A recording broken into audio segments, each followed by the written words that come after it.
Have you ever set a New Year's resolution with the best of intentions, only to watch it fade by February?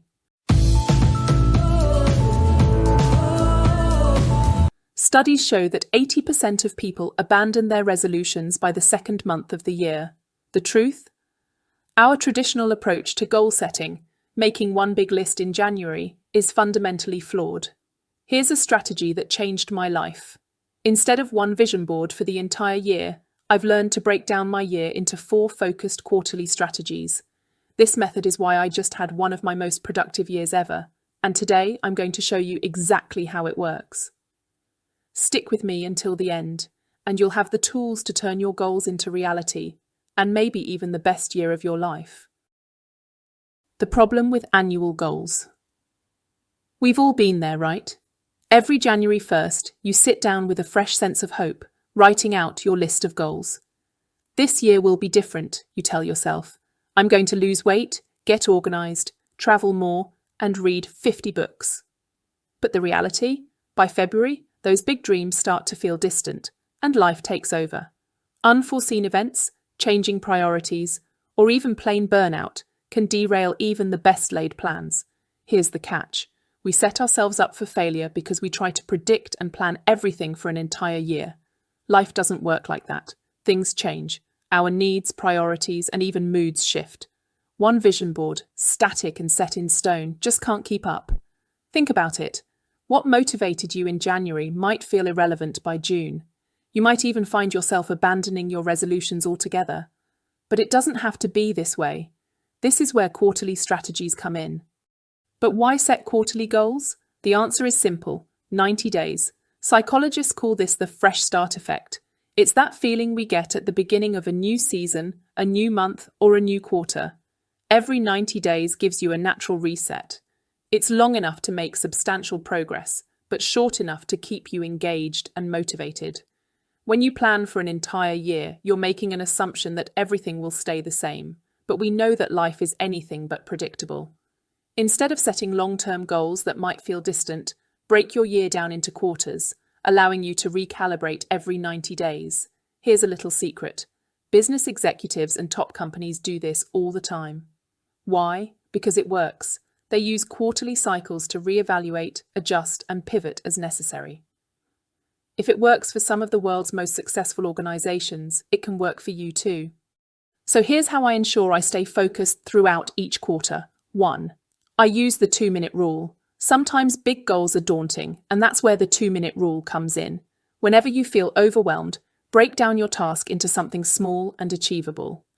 If your goal is to write a book, for instance, don't start by thinking about the entire manuscript. Start with something small, like writing 100 words today. You'd be surprised how much momentum this builds over time. 2. I set anti-goals. We often focus on what we need to do, but it's just as important to focus on what we shouldn't do. Write down your anti-goals for each quarter. These are the distractions, habits, or behaviors you need to avoid in order to stay focused. For instance, in Q1, my anti-goal might be no more skipping workouts or no more mindlessly scrolling through social media during productive hours. 3. I track progress weekly. Every week, take a moment to check in on your goals. What progress have you made? What can you improve next week? Tracking progress is key to staying on top of your quarterly strategy. The role of micro goals.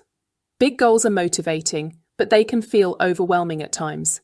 That's why I focus on micro goals, small, actionable steps that build momentum. For example, if your big goal is to run a marathon by the end of the year, your micro goal could be to run 1 mile every day for the first month, gradually building up to longer distances. Micro goals compound over time. Just like how saving small amounts of money can lead to financial freedom, small actions can lead to huge accomplishments. Each quarter, reevaluate your micro goals and adjust them based on where you are in the process. So, how do you break down your year into effective quarterly strategies? It all starts with reflection and reevaluation. This is where most people miss the mark. They dive headfirst into a year-long goal without considering the adjustments they may need to make along the way. But in this quarterly approach, you're constantly improving and evolving. Start by reflecting on the past quarter. What worked, what didn't, what goals still resonate, and which ones need to evolve. Here's how I do it. First, I reflect on the past quarter or year. What did I accomplish? What did I struggle with? What didn't work, and why? By answering these questions, you can determine where to double down on efforts or change directions entirely. 2. Set your focus for the next quarter. Choose one major theme for each quarter. For example, health and fitness for quarter 1. Start strong by setting physical health goals. By quarter 2, you'll be feeling motivated to take on new challenges while building on existing positive habits. Quarter 2, career growth. Take a step back, reflect on your career, and consider upskilling or changing jobs if necessary. Quarter 3, relationships and connections. Make time for the people you value and set intentions for stronger relationships. Quarter 4, creativity and personal projects. Revisit hobbies or creative ideas you've neglected and give them your undivided attention. 3. Make it visual and actionable. Create actionable steps for each goal. Use apps like Google Keep or Asana to track your progress.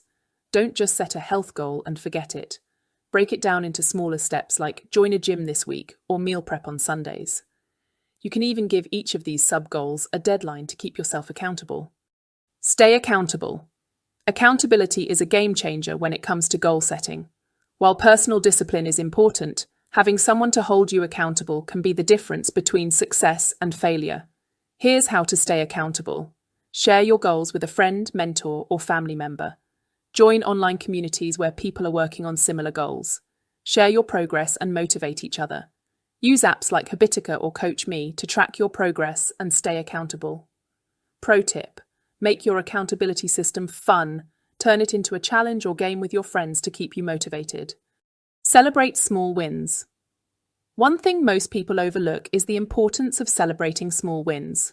Recognizing your progress, no matter how small, keeps you motivated and reinforces the habit of success. Here's how you can celebrate. Treat yourself to something small every time you reach a milestone. Keep a win journal where you track everything you've accomplished. Share your progress on social media, inspiring others to take action too.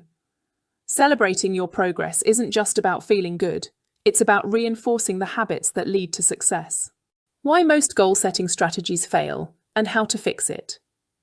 Here's the truth. Most traditional goal-setting strategies fail because they're too broad and static. If you make one massive list of resolutions in January, you'll likely lose track and get discouraged by the end of the month. The fix: be specific. Instead of setting vague goals like get fit, set a goal like lose 5 pounds by the end of Q1. Make it actionable. Break your goals into smaller, trackable steps. Review and adjust regularly. Weekly check-ins and quarterly evaluations will ensure you're always on track. Remember, by breaking your goals into quarterly chunks, you'll stay motivated, adaptable, and laser-focused on what truly matters. So, which strategy from today's video resonated with you the most? Let me know in the comments. And don't forget to like, subscribe, and share this video if you found it helpful. I'll see you in the next one. Till then, have fun working on your goals.